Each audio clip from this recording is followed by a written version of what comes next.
Hello, hello my dear. Thank you so much for your purchase.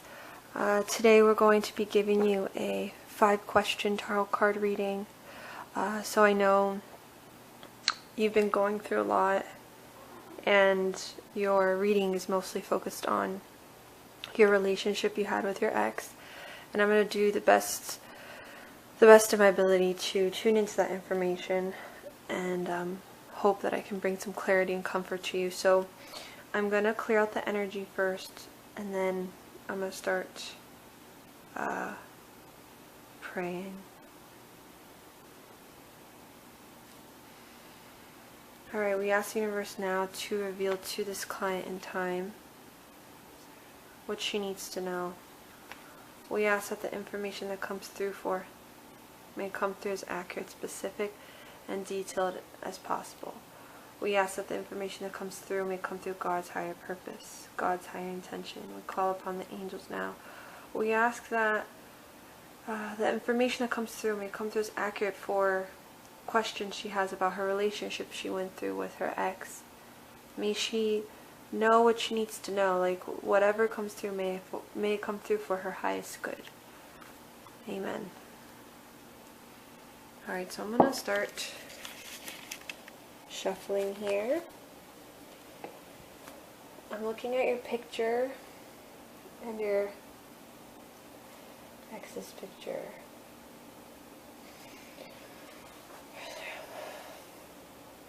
Alright, already picking up here, already some stuff. I get a lot of conflict. Sorry, I'm just gonna hold the camera there for now.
Alright, hun, I do feel like there's a lot of spirits coming in for you, so I do feel like there's some grandparents coming in spirit for you.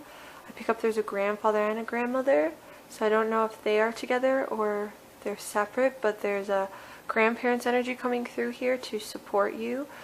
So I can't get specific because this is not a spirit communication reading, but there's some grandparents coming through to support you and give you some love right now in this hard time. As I tune into the energy with this situation, your first question is, why did my ex break up with me? Why does my higher self want me to know about it, please? So in regards to your ex, like when I tuned into his name, I pick up a lot of anger. I pick up a lot of conflicted energy from him. I pick up a lot of pain. So there's this feeling that there's something he's angry about.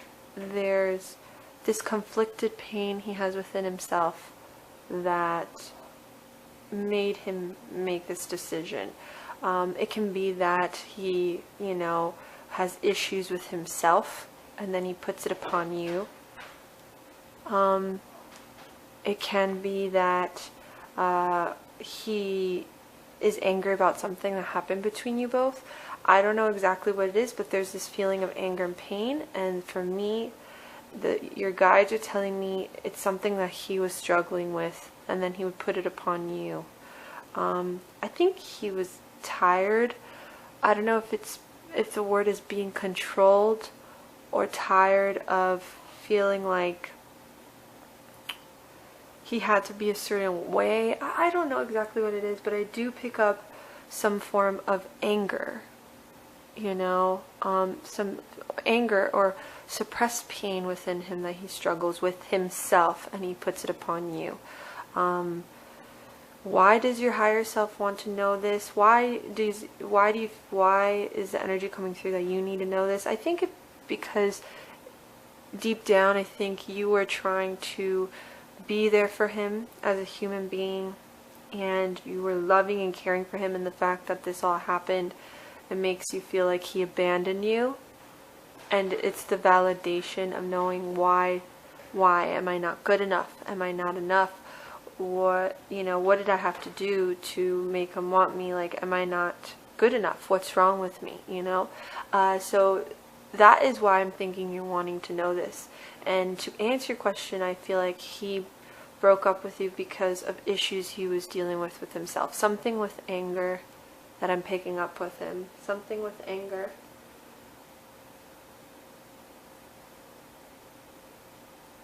Why was my ex neglectful and abusive to me in the relationship? What does my higher self want me to... Oh, why does my higher self... What does my higher self... Okay, sorry. I read that wrong.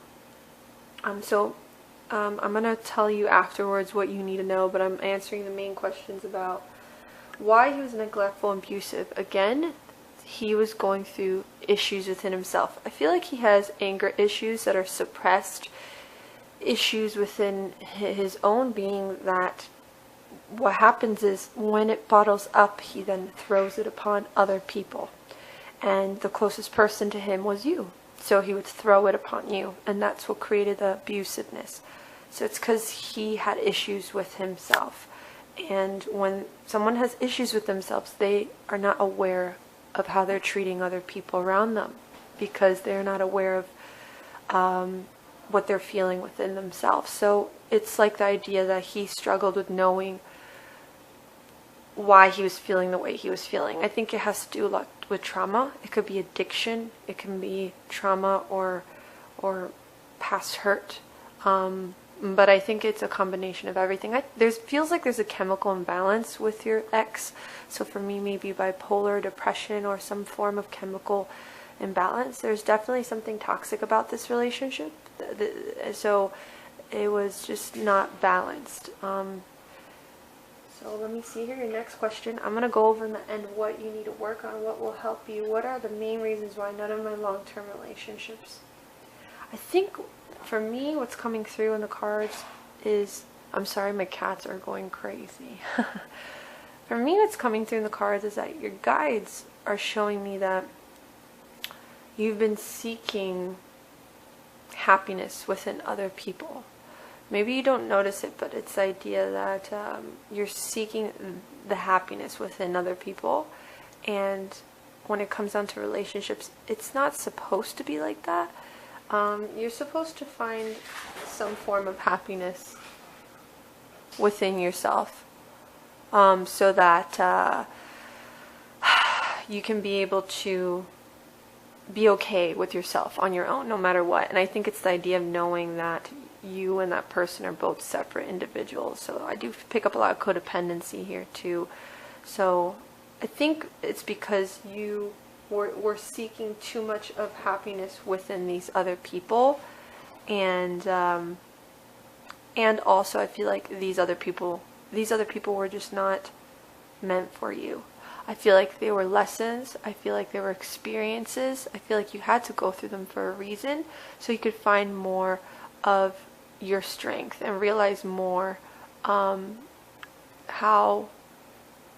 important it is to take care of yourself. Because when you are left with, like, let's say when a relationship ends, who do you have in the end?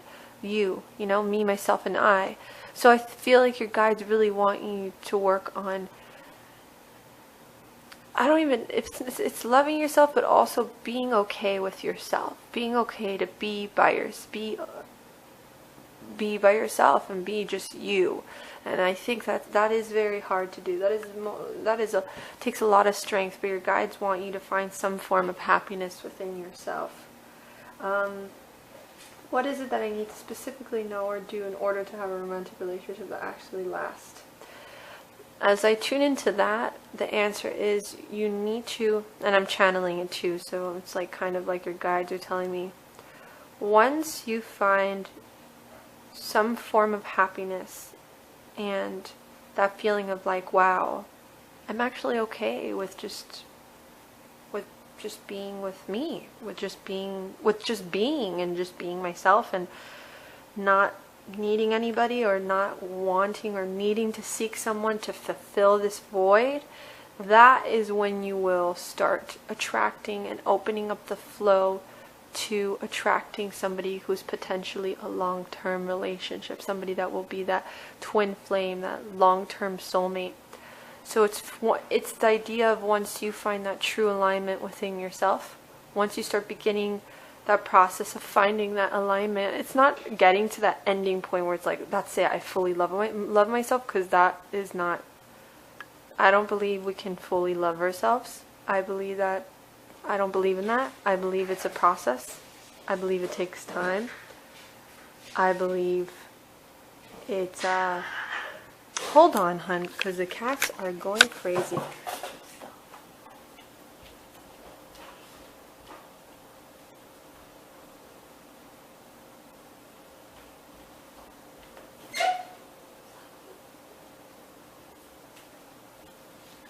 I'm so sorry, hun. The cats are literally playing with the balloons and going crazy.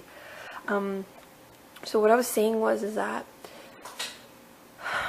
there's this feeling that I was picking up, that once you start allowing yourself to begin that process of going and finding that alignment for yourself. Alignment is just enjoying things and just enjoying things with yourself, doing things for you.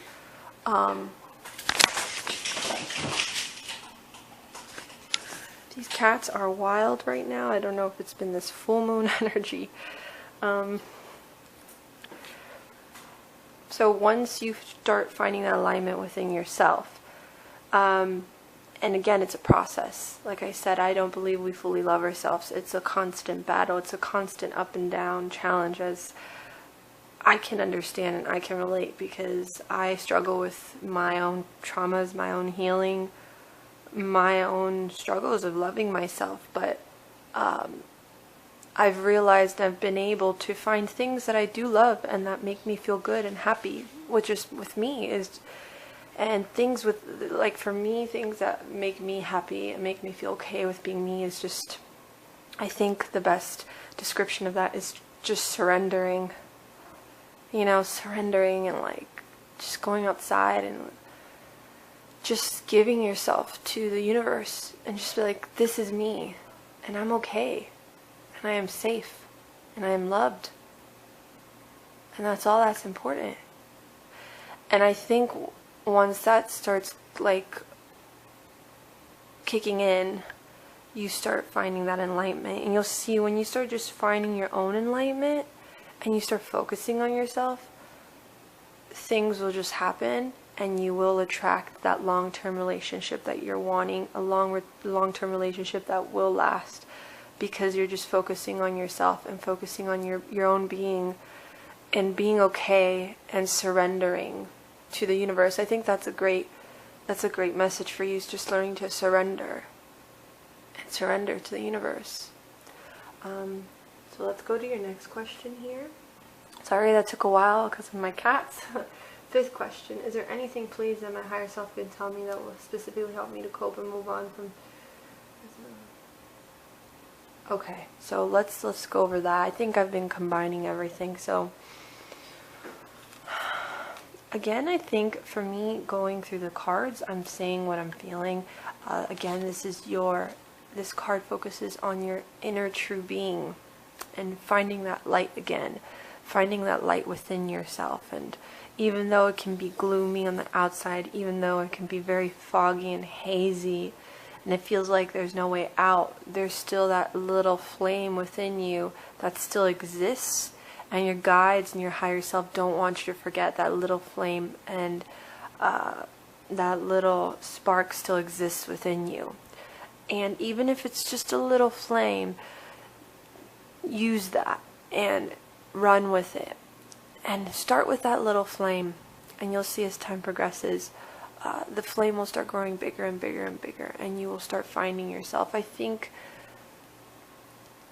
it's a process to move on from a deep traumatic relationship, so you can't do it in a day, my love. But I think the best ways of being able to move on and being able to cope is, like I said, surrendering. I'm getting emotional because I can relate to this.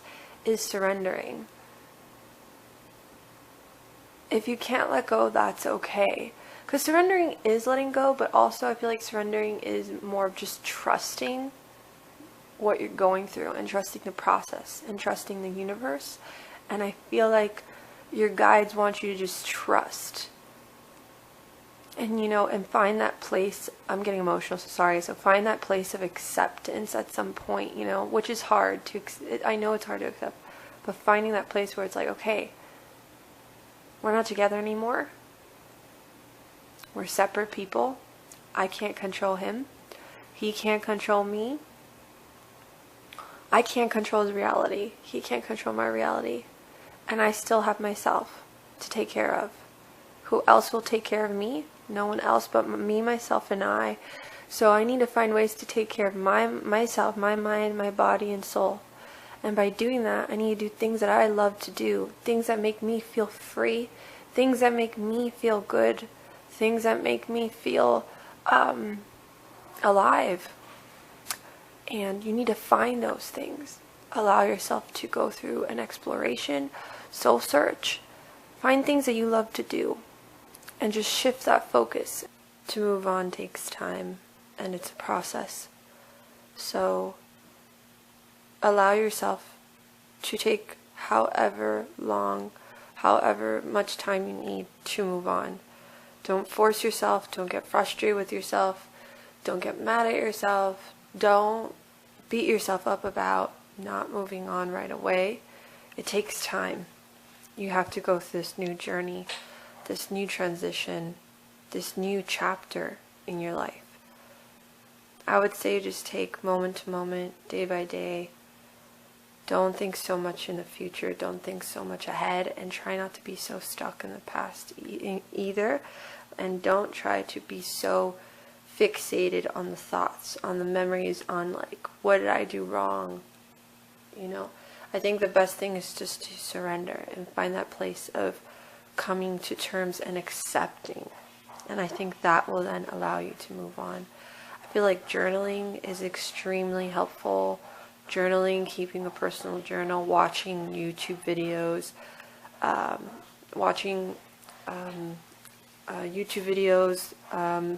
reading very strong positive affirmations. Mantras are really good. Meditation, praying. You have to do things that make you feel at peace. I love doing yoga. I like giving readings. I like planting plants too. Being in nature, walking in nature. Being with friends. Create friends. Talk to friends. Be around people. Create a community. And I think this will help you shift your perspective. And also keep him out of sight, out of mind. Try not to have his pictures around. Try not to talk to him. Don't communicate with him. Don't have things that remind you of him around you, because that will trigger a lot of things. So it's all about finding that place of surrendering and finding that place of being okay with embracing the journey, this new journey, and taking moment to moment and not losing faith. This is a star card. Have hope, have faith. Take this time. This card represents taking a break, spending time with yourself to recharge your batteries, and to connect with yourself again, and finding that time within yourself again. These cards just represent the anger and the conflict I picked up from your ex. But again, this has nothing to do with, for me, it has nothing to do with you. It feels like it's something within himself. But I don't want you to take things to blame here because of what happened. It's more of he has his own path, and now your guides, as a blessing in disguise, is wanting to protect you and bring you this place of newness, this place of soul searching, this place of finding ways to now be okay with yourself. And again, don't be afraid to talk to people that can help you during this time. I remember when I was going through a breakup, I would just keep talking about the same thing, repeating the same thing, and analyzing everything that happened in so many different ways. Find that friend that is okay with hearing you repeat the same things over and over. Find that friend that is okay with going through this journey with you too. And journal, or even make videos, record videos of yourself just talking about how you feel. You don't have to post it up on YouTube or anything, but just make these videos. It's very therapeutic. If you want to, you could put a video on YouTube if you feel open enough. It's very therapeutic. It's all about doing things that are very therapeutic and healing to the soul. So find a hobby. I love baking too. Baking is so much fun. I love baking and just doing things that allow yourself to have fun with yourself. And that is the alignment I'm talking about. And once that begins, things will just start falling into your lap. Things will start just appearing in your path. Things that are meant to be appearing in your path will just, happen. And your guides and your higher self will know when you're ready for that new relationship, that new long-term relationship, or whatever it is. By the way, I did want to say, I'm going to leave you with this, but I did want to say that I saw something happening with your career. I see this huge new opportunity coming your way. So that's something to really look forward to. I see something coming your way with a new job or some new career or some new path or program or maybe school. I don't know if it's like a new training certificate or like a new job or new opportunity, something new that you're going to be embarking on that I feel like you're going to be really good at. You're going to be doing really good and you're going to be feeling really happy in. So there's some new opportunity coming your way that I want you to keep in mind with your career, with a job. So keep that in mind. I feel like that's a lot of goodness already. So I see good things coming for you. It's all about finding that positive energy and find that gratitude and be like, you know what? I'm actually, like when you get to that place, find that place like, I'm grateful that I experienced that relationship because now I know this about myself. Now I know what I want and what I don't want in a new relationship. Now I can find somebody new and find somebody that could possibly treat me better. Or now I could actually find somebody that, has, similar things that I like that he didn't like. Or it's the idea that you now can co-create and manifest whatever new things in your life. So that's just, we create our reality with the thoughts that we think. And we accept the love that we think we deserve. And that was a love that you thought you deserved at the time. Alright, hun, and the final thing I would say is when you come to that place where you are ready or you feel like you want to really release him, I would say write down on a piece of paper like everything about that relationship, everything that affected you, everything that was negative. It's like you're transferring that energy into that paper and you're going to release it. So it's considered the burning ritual. So you're going to end up burning this paper on a full moon or a new moon and then you release it. So when you're ready, do this. So I'm going to leave you with that, hun. I very much hope you enjoyed this reading, as it was a pleasure, and I'm always here for you, and I send you lots of love from the heavens above.